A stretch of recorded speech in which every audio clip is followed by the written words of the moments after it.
One of my first questions for you guys is what was the process like filming in Savannah? I mean, I've lived here for 5 years as a student, and I know like being on the opposite side of it where you're trying to capture the city for a story specifically, there's a bit of a difference there. So what was that process like, being able to use the city for?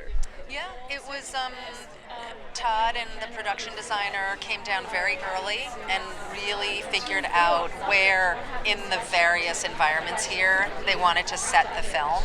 So that was super productive.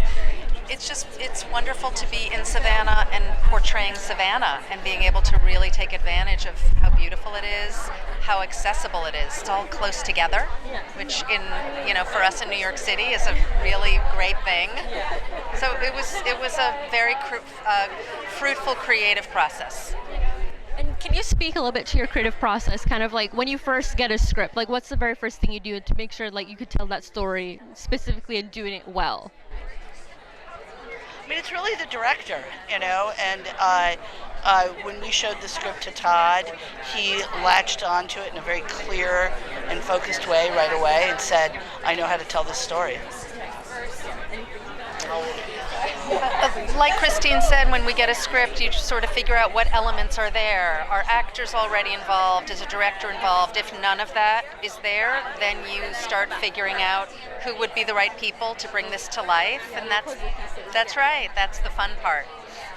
Well, it's like one final question. What advice do you have to young creatives upcoming into the industry? I know everything's in a bit of weird state right now with that, but what's your advice to our seniors who are going to be graduating in a couple months?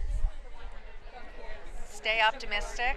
There never has been, since visual storytelling was invented, there has never not been a huge number of people who want and need visual storytelling. So just try to be alert to how that's happening. Is it TV? Is it film? Is it all of it? Is it YouTube? Is it TikTok? And just being creative in a million different platforms is a great way to have a career.